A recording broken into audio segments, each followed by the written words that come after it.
Olá, irmãos, paz do Senhor a todos vocês que acompanham o canal Forjados pela Palavra, amém? Meu nome é Gideon Gomes, eu queria convidar você que é novo no canal, está visitando, assistindo agora, que se inscreva no canal, dê um like se você gostar do vídeo, amém? Que nos ajude a atingir 10 mil inscritos e daí por diante, amém, irmãos? Então, irmãos, hoje eu queria abordar um tema nesse vídeo aqui que eu quero falar sobre o verdadeiro cristão. Amém? O verdadeiro cristão, e eu não venho aqui falar de visão política, de nada do tipo. Eu quero falar sobre a palavra de Deus e o que ela tem a mostrar para nós. Amém? Então, irmãos, eu quero falar dos irmãos sobre um texto que fala da ressurreição de Lázaro. Amém? Todos conhecem a história, avisaram que o Lázaro estava doente, Jesus demorou a ir na cidade. E aí depois, na hora que Jesus chegou na cidade, o Lázaro já havia falecido, o amigo de Jesus, né? E aqui no versículo 25 no Evangelho de João, capítulo 11, versículo 25, fala assim: Jesus diz que eu sou a ressurreição e a vida. Quem crê em mim, ainda que esteja morto, viverá. E todo aquele que vive e crê em mim, nunca morrerá. Cristo nisso? Aí pergunta para aquela mulher. Então, irmãos, eu falei que o tema do vídeo é o cristão verdadeiro. Então, irmãos, o que acontece? Nessa questão que eu falo do cristão verdadeiro, o cristão verdadeiro, irmãos, a base da fé cristã é a ressurreição de Cristo, e Cristo tem uma promessa clara na Bíblia, né, que aqueles que um dia morreram em Cristo irão de ressuscitar. Todos nós iremos ressuscitar um dia. Exemplo, no arrebatamento da igreja, na Tessalonicenses fala que os vivos não precederão os mortos, e fala que primeiro os mortos vão ressuscitar e nós vamos encontrar com Cristo nos ares, no dia que aconteceu o arrebatamento, também. Ou seja, a gente não pode declarar fé cristã se essa é a fé não crer na ressurreição, amém? Porque a base da fé cristã é a ressurreição de Cristo. Cristo ressuscitou, está ao lado do trono de Deus, lá no céu, cheio de glória e poder e majestade. Mas a gente não pode colocar certas doutrinas por aí e falar que a pessoa é cristão. Vou dar um exemplo do espiritismo. Respeito muito quem é espírita também, respeito muito vocês, mas eu não posso falar que um espírita é um cristão. Por quê? Ele não crê na ressurreição. O espírita crê na reencarnação.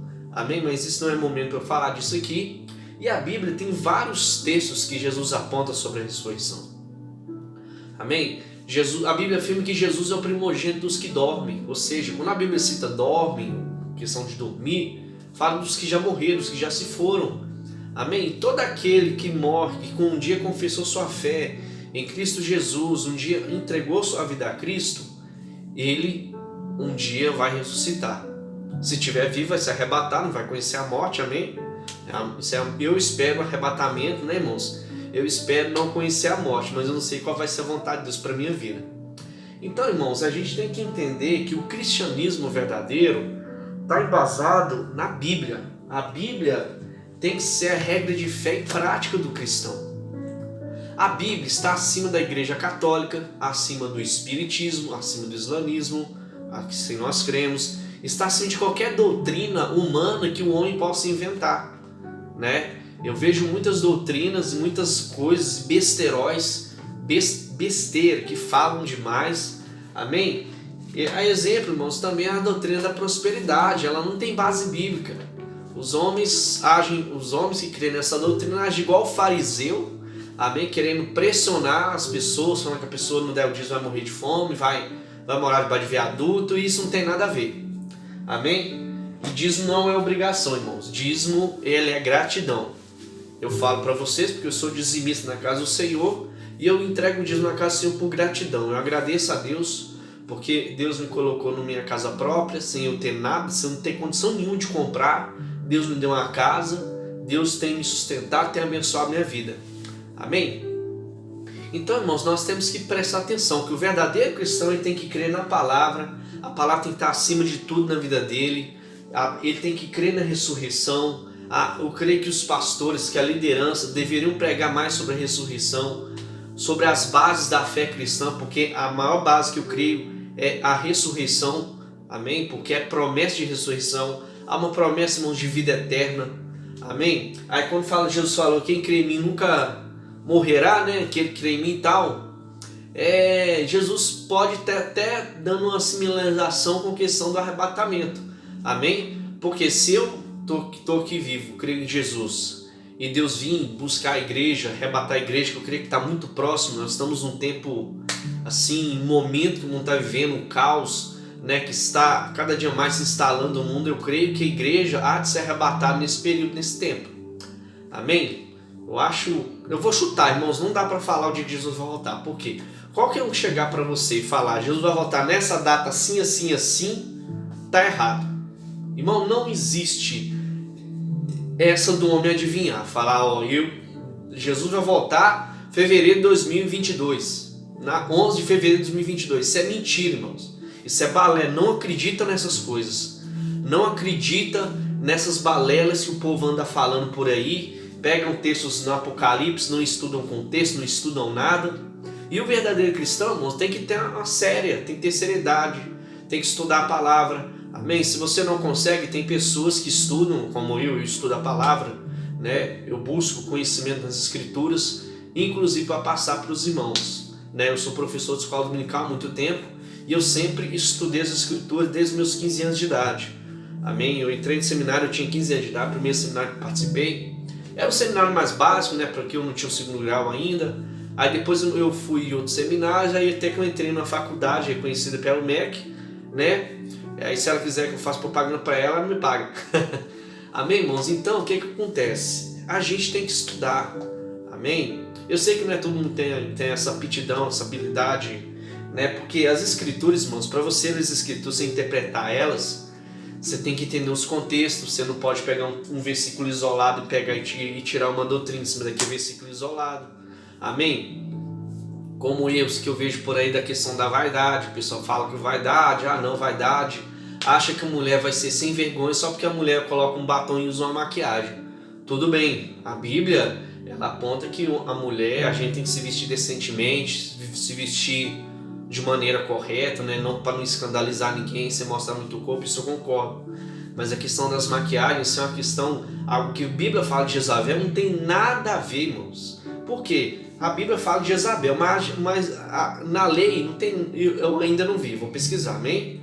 Falando sobre maquiagem, eu nunca vi. E lembrando, irmãos, que também essa questão da fé cristã nós devemos entender a Bíblia, porque na transfiguração, Deus estava lá, Pedro, Jesus, apareceu Moisés e Elias, né? Moisés, ele representava a lei e Elias representava os profetas, amém, irmãos? E Deus lá do céu falou, né? Eu acho que foi assim, vou falar com as minhas palavras, vou colocar o texto aqui na descrição do vídeo. Este é meu filho amado, a ele ouvi. Ou seja, irmãos, o evangelho de Cristo está acima da lei e dos profetas, amém? Então nós temos que dar atenção para aquilo que Jesus falou. Nós devemos colocar com prioridade em nossa vida o evangelho de Cristo, aquilo que o evangelho de Cristo ensina e na doutrina dos apóstolos, amém? Nós devemos dar crédito ao que ele fala, amém? Lembrando, irmãos, muitos falam que o dízimo é coisa do Antigo Testamento, amém? É coisa do Antigo Testamento, né? Mas, irmãos, Deus, tudo que Deus fala na Bíblia, quando ele fala que vai repreender o devorador, tal, e vai abençoar a gente, que a gente fazer prova dele, se a gente obedecer qualquer mandamento de Deus, a gente tem direito de viver as promessas em cima daquele mandamento, amém? E Deus, ele vela pela sua palavra. O problema é que os pastores, muitas pessoas falam de dízimo, eles falam para pressionar, irmãos. Eu conheço um irmão aí da igreja dele, não vou falar, o pastor da igreja dele ganha 12 mil reais por mês, é pastora. Precisa um pastor ganhar um salário tão alto? Né? Vamos pensar. Você tem tanto pai de família, imagina, eu posso ir na igreja desse pastor ganhando 12 mil conto, deve ter pai de família lá desempregado, passando dificuldade com os filhos na igreja. Vocês estão entendendo, irmãos? E Deus vai cobrar, vai pedir conta de tudo isso. Deus vai pedir conta do que a Bíblia manda, do que a Bíblia mostra, amém? Porque é igual, infelizmente, irmãos, eu nunca vi igreja prestar relatório dos gastos.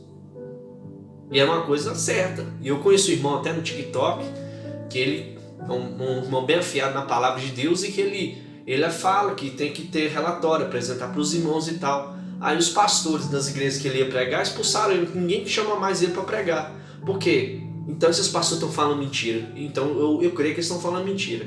Porque a gente que prega a palavra, a gente que ensina, a gente tem que falar a verdade. Amém? E eu fico assim, é por isso que eu fico abismado com essas coisas que eu vejo, irmãos, por aí, né? Com essas questões. Então, irmãos, vou até ser um pouco fora do assunto, porque a gente, para ser um verdadeiro cristão, a gente tem que ter a Bíblia como nossa regra de fé e prática. Eu oriento os irmãos que estão acompanhando o canal, irmãos, quando vocês ouvirem um pastor falando qualquer coisa sobre as escrituras, falando afirmação na escola dominical, ensino, pesquisa, vai ver na Bíblia se está correto aquilo, se é aquilo mesmo, amém, irmãos? Porque tem muita gente falando que as coisas são pecado, a novela é pecado, joga bola é pecado, não sei o que é pecado, mas não tem base bíblica, irmãos. Tem que estar na Bíblia, irmãos. Qualquer doutrina, qualquer argumento que eu possa fazer, eu como um genuíno cristão, eu devo falar o que está na Bíblia. Se não está na Bíblia, não posso falar. É igual a bebida, irmãos. A Bíblia não tem nenhum texto que proíbe beber, sabia? Não tem. Mas a Bíblia fala, né, que todas as coisas me são lícitas, mas nem todas me convêm. E há traduções em que eu encontro falando, mas não me deixarei dominar por nenhuma delas. Ou seja, qualquer coisa que você tiver na sua vida que te dominar, que tomar o seu tempo, não deixar você fazer mais nada, isso é pecado, porque toma o lugar de Deus na sua vida. E todo cristão genuíno tem que ter um tempo com Deus, um tempo de oração, tem que ter um tempo de leitura bíblica, tem que ter um tempo às vezes tem de fazer um jejum de vez em quando, tal, né? Lembrando que o jejum é para nos tornar sensíveis à voz de Deus, para a gente ficar mais em alerta com Deus, assim, a oração é muito importante. Então, irmãos, são coisas que às vezes que o cristão tem que praticar, às vezes o cristão esquece. Irmão, crente tem que ler Bíblia, tem que orar, tem que jejuar, né? Tem que buscar a palavra do Senhor, tudo bem. Igual eu, como professor de escola dominical, eu toda semana tenho que sentar aqui no computador aqui e preparar o estudo que eu vou ministrar. Tem que preparar. Eu estou falando pro pessoal da minha igreja, estou começando desde o Antigo Testamento até o fim do Antigo Testamento, depois nós vamos começar o Novo. O Novo é uma maravilha, porque nós vamos destrinchar o Evangelho de Cristo, que é muito lindo, irmãos. O Evangelho de Cristo com o Espírito Santo, irmão. Quando você tem o Espírito, você pede o Espírito Santo para te ajudar. Deus te revela coisas profundas no Evangelho de Cristo. Deus começa a revelar coisas profundas para a gente. Amém, irmãos? Então nós temos que nos libertar desses fariseus, desses falsos mestres, falsos pregadores que pressionam a igreja, falando que tudo é pecado, falando que tem que ter discernimento e falam sem discernimento. Muitas vezes que se dizem profetas, que trazem profecias para a igreja, falam de coisas que não há base bíblica para afirmar. Então, irmãos, Deus ele não dá nenhuma profecia que esteja fora da palavra dele. Deus nunca vai mandar você fazer uma coisa que a Bíblia condena. Amém? Então, se o irmão falou lá, parece que está no reteté, naquela unção lá, aquela coisa toda, aí ele fala assim, aí ele começa a falar coisa da religiosidade que ele aprendeu. Aí ele já está entrando na carne. Eu não entendo que é Deus. Tem muitos profetas que vacilam na questão e entram na carne. O cristão, você quer ter o dom de profecia, irmãos? Amém. Eu fujo desse dom de profecia. Amém? Eu falo assim com Deus. Deus, se eu tiver de falar uma coisa para alguém, que o Senhor me mova. Nas minhas orações, irmãos, eu vou falar, eu oro sempre assim a Deus. Eu peço a Deus para Deus me fazer um manso humilde de coração, assim como Jesus. Eu peço a Deus para me dar a mesma autoridade que Jesus Cristo, quando Jesus ensina, quando Jesus prega a palavra de Deus, como ele pregava para as multidões. Eu peço a mansidão, a humildade que Jesus tinha. E a minha meta é ser igual a Jesus. Eu sei que falta muito para eu alcançar isso algum dia, mas eu creio que um dia eu vou alcançar. Porque o verdadeiro cristão significa pequeno Cristo. Então logo, irmão, nós precisamos conhecer os evangelhos. Precisamos ver como é que Jesus agia. E tem um livro que foi lançado na época do ano 2002, por aí, 2001, 2002. Eu não me lembro o nome do autor, mas o nome do livro é Em Meus Passos, o que farei, Jesus? Irmãos, eu li esse livro, eu fiz uma síntese dele para o seminário, quando eu tinha 15 anos, 2002, eu tinha 15 anos, a média dessa idade. E aí eu fiz um estudo daquele livro, nossa, eu falei, nossa Deus, que livro fantástico, tal livro, nossa, foi tão benção para a minha vida. E esse livro desafia todo cristão a qualquer atitude que ele for tomar, ele perguntar: e o que Jesus faria no meu lugar? O que Jesus faria no meu lugar? Amém, irmãos? Eu não vou alongar muito o vídeo. Eu queria falar que Deus abençoe sua vida poderosamente. Se inscreva no canal, dá um like para ajudar o canal, para a gente estar crescendo e anunciando a verdade da palavra de Deus. Amém, irmãos? Eu vou pegar vídeos, um dia eu vou ter um projeto de um dia gravar vídeos falando sobre as parábolas de Jesus, para destrinchar isso daí, e tudo com a graça e pelo poder do Espírito Santo. Amém? Conhecimento humano não é nada, o que vale é o que o Espírito Santo vem trazer no nosso coração. Conhecimento humano ajuda, mas o mais importante é a direção do Espírito Santo. Que Deus os abençoe com toda a sorte de bênçãos, em nome de Jesus. Até mais, irmãos.